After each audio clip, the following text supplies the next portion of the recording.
First, I'd like to acknowledge Bill for getting my name right, which puts him in the upper percentiles of people in the Capitol building. I think so far legislators are batting about 20% on my name. There are a lot of syllables sort of stacked up on top of each other, so it's not easy. But I'd like to thank Bill and Tlingit and Haida, all of you for coming. I'm a guest of Juneau and of the community and the people here, and I'm excited to be a temporary resident of your city. I'm from Sitka, but I see a lot of parallels between Sitka and Juneau, and I feel I've been welcomed into the community, and it's been a wonderful first few weeks. So thank you all for letting me be here. And my understanding is that for this presentation is sort of partly an introduction, who I am and what I hope to do and why I'm here, and also some issues, some substantive issues that I think are of importance to Southeast Alaska. And so I'll hope to sort of address both sides of those questions in this presentation. And I'd like to start off personally, and the beginning of the legislative session feels a lot like the beginning of college, which obviously dates me. And you're moving into offices, and you're meeting lots of new people, new faces, trying to get names down. People are sort of comparing dorm rooms, how big their offices are. There's a lot of sort of little personal politics going on. You get your committee schedule, which is kind of like a class schedule. People compare and contrast. There are a lot of parallels between college and the legislature. That's been my impression. And I think one of the questions I had when I first went off to college, which was sort of my first departure from Sitka, which is where I was born and raised, it's my home, and I'm sure always will be my home, was why am I here? How did I get here? And now that I'm elected, that I'm serving in government, the campaign is something of the past. It's past tense with capital letters. But during the campaign, the most important question I encountered, and I think the most telling question and answer of the campaign, was, why are you running? And that question applies in equal measure, I think, to legislators. Why are you serving? And I've asked other legislators that, past and present, and the answers vary, and I've been surprised at times by the answers. And during the campaign, I was asking myself the same question, and people were asking me that question. And it took me a long time for me to feel as though I was answering that question honestly. I mean, at the very least to myself. And I think the first time I really answered that question in full and felt it really, the answer resonate within myself, was at the A&B Grand Camp Convention, the 100th anniversary. And I'd just like to touch briefly on what I shared then, because I think it's so true and so important to keep in mind now that I'm fulfilling this new role. And so for those of you who are in the audience in Sitka in early October, and I see many faces, I'm just going to briefly sort of paraphrase what I shared then. The first village I visited in the campaign was Angoon, and I'd never been to Angoon before. I take that back. I'd been on the seaplane dock in Angoon on an Allen Marine boat going from Juneau to Sitka, and we made a quick pit stop in Angoon, but I'd never really known the community. And I showed up in Angoon in late June with a backpack, a sleeping bag, a jar of peanut butter, and 2 packages of Ritz crackers. And I remember I got off the Harris Air float plane at the seaplane dock, which was familiar, and I walked up the ramp, and that was unfamiliar, and I walked in towards town. I didn't know where I was going to spend the night that night, and I'd never gone door to door. This was totally new territory for me. And I sort of showed up in town and essentially started knocking on doors, and with the hope that I would find a place to sleep that night. And I spent 4 days in Angoon, and those 4 days I think were more transformative than any 4 other days I can remember in any sort of strict educational sense in college or high school. I learned more about people and I guess you could even say life at large in those 4 days than any other distinct window of time. And I was taken in by Floyd Kukesh and Sally, or excuse me, Lena, and forgive me. and Floyd offered me a place to stay, having never met me before, and I think that's very telling of what I encountered in Yangon, a commitment to place and people and each other that was beyond anything I'd ever seen before, and truly special. And I just started knocking on doors, and I knocked on every door in Yangon, and it sort of offered a window into the answer to the question, why am I doing this? And I always knew the answer inside. It was merely a question of trying to find words for that answer. And as I was knocking on doors in Yangon and Sitka, perhaps more than any other village and larger city in Southeast Alaska, are very closely linked with search, with family connections, with transportation, now that the ferry system connects the two, the fair weather. And I started to find that nobody knew who I was, but a lot of people knew who my mom was, which is always sometimes an intimidating first impression, leaves expectations to live up to, and including Lena, as it turns out. And my mom was a longtime physician with Indian Health Service in Sitka at Search, and so a lot of patients from Yangon would come to Sitka for care. And put simply, I sort of learned the other side of my mom's life. I mean, it's kind of like Batman. Somebody goes in a closet and they come out with an alter ego and they save the world. And my mom, growing up would disappear from 9 to 6 or really 7:30 to 7 every day, seemingly, and sometimes at very odd hours of the night, to go to work. And she would disappear, and I knew she was doctoring. I knew she was at Search. But what she was really doing, I had no clue. And I think I first confronted that I had no clue when I was in Yangon, because I started to meet the people who were engaging with my mom when she was sort of fulfilling her alter ego. And people had very touching things to say, in that my mom really cared. And people who had interacted with her decades ago, literally decades ago, before I was born, still remembered her interactions with her. And so when she was gone every day from 7:30 to 7 at the hospital, she wasn't just, making rounds. She was making impactful differences in people's lives because she cared, and she's very, very good at caring. And when I was going door to door in Yangon, and when I was meeting people whose lives were literally changed by her, I mean, she brought new lives into the world. And I mean, that's something people don't forget. That was the beginning of the answer to the question, why am I doing this? And the job of public service and politics is to care for people and make a difference in people's lives. And I think I was finally able to answer that question in full at the A&B convention. And now today, fulfilling the role of government that I interviewed with 17,000 different people for the last 6 months, I still keep that in mind. And it's an underlying principle I do well never to forget. And in fact, if I do, I don't deserve the job I currently have.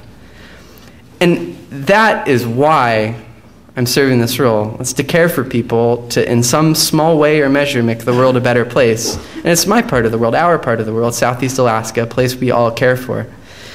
So I think that's, by way of an introduction, an important thing for me to say, to share who I am and why I'm doing this. Why? That's the most important question, and I hope that's a satisfactory answer. To make the world a better place in some small form, you have to consider policy, public policy. And so I wanted to look at two sort of realms or spheres of public policy that I think are tremendously important to Southeast Alaska, and in particular, rural Southeast Alaska and the Native community. And one is economic and one is cultural. I'm going to start off with sort of the economic realm. The villages are struggling. That's not a newsflash to anyone. I mean, their very survival is being extinguished day by day with electricity that costs 60 cents a kilowatt hour, milk that costs $9 a gallon, gas that costs $6 a gallon. It's very difficult. Yet these villages persist because of the commitment people have to home. I mean, I was just talking with somebody 15 minutes ago whose door I knocked on in Yangon in late June, and she now lives in Juneau, but as she put it, her heart is still in Yangon. And I think that's probably true for most, if not all, people who leave their villages to come to Sitka or Ketchikan or Juneau. And that's why these villages persist. And if we can enable these villages with economic self-sufficiency, the villages will prosper. I mean, the human resource, people's commitment to their home is absolute, and it exists in abundance. So it's a question of, in parallel, offering sort of economic support for these villages. And there are a couple of realms that have really caught my eye of public policy that I think hopefully offer an answer to that end, offering economic self-sufficiency for the villages. And when I was in college, I read a lot about the fishing industry in Southeast Alaska. And it's the biggest industry in Alaska in terms of employment, certainly in Southeast Alaska, millions and hundreds of millions of dollars. And the native villages were the original fishing communities, of course, since time immemorial, but also the original commercial fishing communities. And that, sadly, is no more. And fishing is not some new realm of the economy that we need to create from nothing. It still exists in Sitka and in Juneau and Petersburg and other communities. But if you go to Yangon and you go to the boat harbor in Yangon, there's not a single limited entry permit left in Yangon, excluding a few hand troll permits. In fact, on the second finger in the Yangon boat harbor, there's a trawler that's sunk in its slip, and the troll poles sort of protrude above the surface of the water in elegy for a bygone fleet. It's strangely macabre and I think very fitting for what's happened to villages in the last few decades. And fishing used to be tremendously important to these villages. And so both fishing and sort of a new form of fishing, mariculture, I'd like to think offer a lot of hope for villages in Southeast Alaska. And what the specific instrument is to return permits to where they came from, I think to a certain degree where they belong, which is the villages in Southeast Alaska, is a paramount question to consider. And I'm obviously just on the job and doing the best I can, but I've been looking into what would be the instruments to try to return commercial fishing and limited entry permits to the villages and allow, these small businesses, 2-3 people, one boat at a time, to exist and sustain villages. And, there are, of course, a couple of seiners, Delbert Kadek and Cake and John Carl and Craig and Heidelberg and others, but it's nothing like it once was. And I think that's an important question for us to consider, how we can provide a renaissance for the villages by bringing the commercial fleet back to the villages, which is something we know works. And I don't see any reason why not return to that question. Similarly, with mariculture, I could not be more excited about the efforts of Ha'ani and also Huna Indian Association, looking at opportunities for mariculture in Cake and Yangon and Huna. And Oceans Alaska, of course, is down in Ketchikan, and that's sort of facilitating the emergence of mariculture in Southeast Alaska. But it's simply a different kind of commercial fishing, making one's livelihood off the sea, which, of course, is something that's not new to Southeast Alaska and very fitting for these rural, isolated communities. So I think that, as far as economic self-sufficiency, is perhaps the lowest hanging fruit on the economy tree. And if not worth picking, examining very closely. Byron Malott put forth a precept that villages can only survive through economic strength. Cultural values can only survive with an underlying economic strength. And as I understand it, that's the philosophy behind Alaska Native corporations and Sea Alaska and all the village corporations. And it's true and incredibly important. And as we consider economic questions for these villages and how we can find solutions and let them survive for the next 10,000 years, it's important to consider cultural questions and how public policy can strengthen villages and the Native community in Southeast Alaska culturally as well. And also, when I was in college, it was a formative time, I guess you could say. I got to know Michael Krause, who some of you may know. He's a professor up at the University of Alaska Fairbanks. He's not a native speaker of EAC, but I think one of 2 remaining speakers of EAC in the world. He learned from, Chief Marie, I forget the last name, but he's a brilliant man, a genius, which is a word that I normally try to avoid, but he's forgotten how many languages he speaks because it's so many. And he cares passionately about Alaska Native languages and has written dictionaries for Alaska Native villages for the west coast of Alaska on over to Cordova and for the EAC people. And Michael is a curmudgeonly soul, offers salty commentary on how to preserve Native language. And Native language, and language in general, of course, is part and parcel with culture.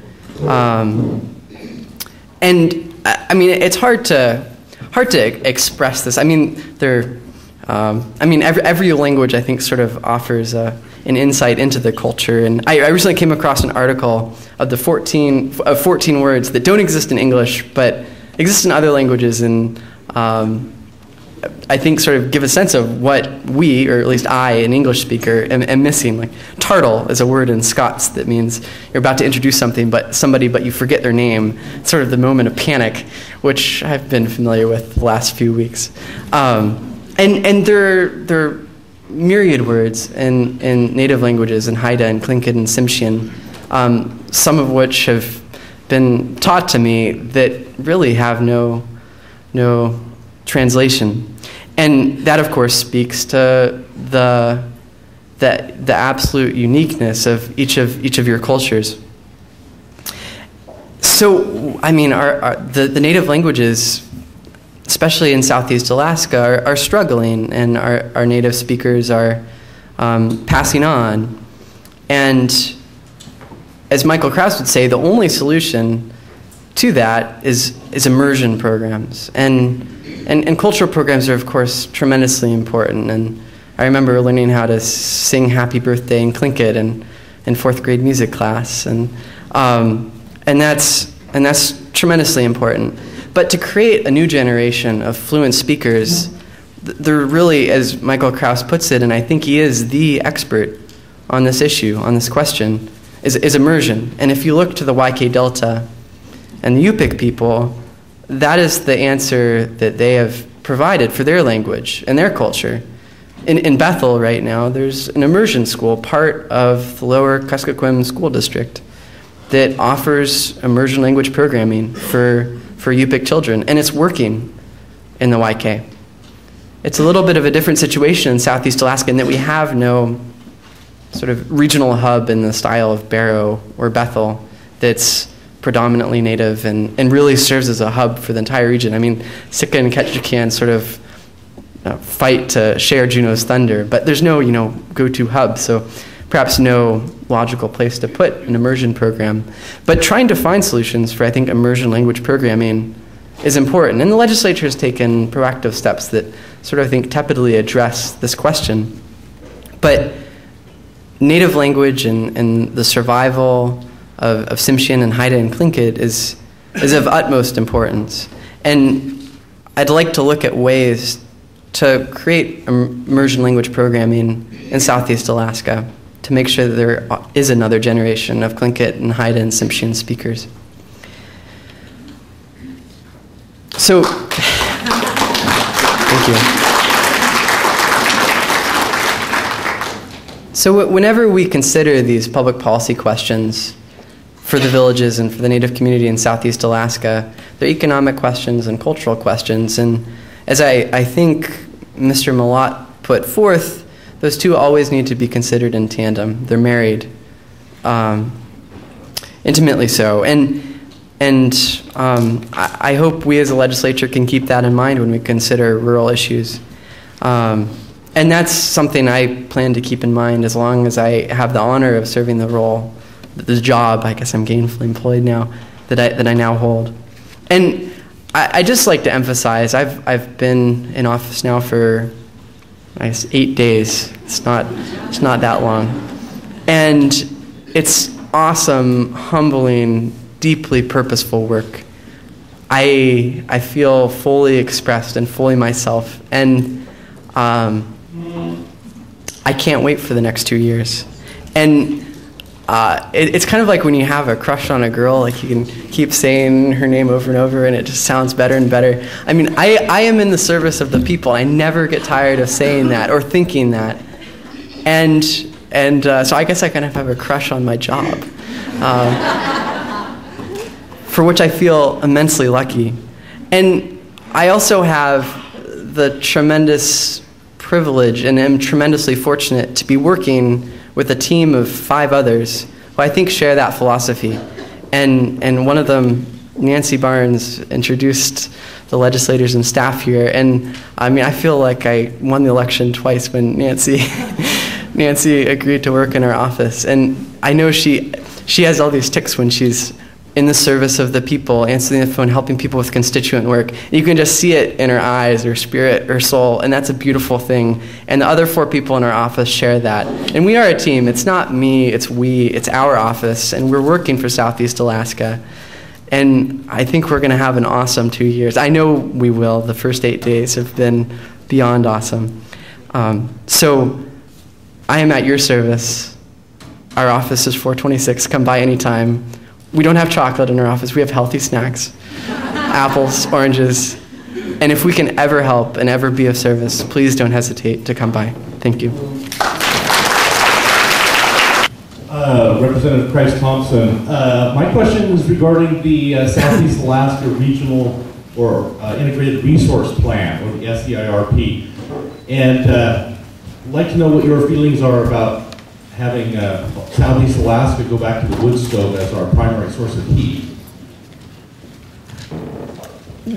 District 34, rural Southeast Alaska, which I represent, I think may be one of the most, if not the most diverse district in the state of Alaska. I mean, from sort of semi-urban communities like Sitka to villages like Angoon or Elfin Cove. And during the campaign, I was trying to figure out what issues really fluently unite the entire region.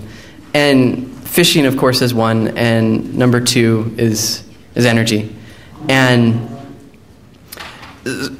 SEIRP, getting the acronym right, I know is a bit controversial, but as far as biomass possibilities, I think there are a lot of possibilities. And I was just in Craig and Kluwak after the election, and Craig, for instance, is heating their swimming pool, and I believe their middle school as well with biomass. And there's a certain poetry that we use an energy source that surrounds all our communities, that covers our entire region, to heat our homes, our buildings, our schools.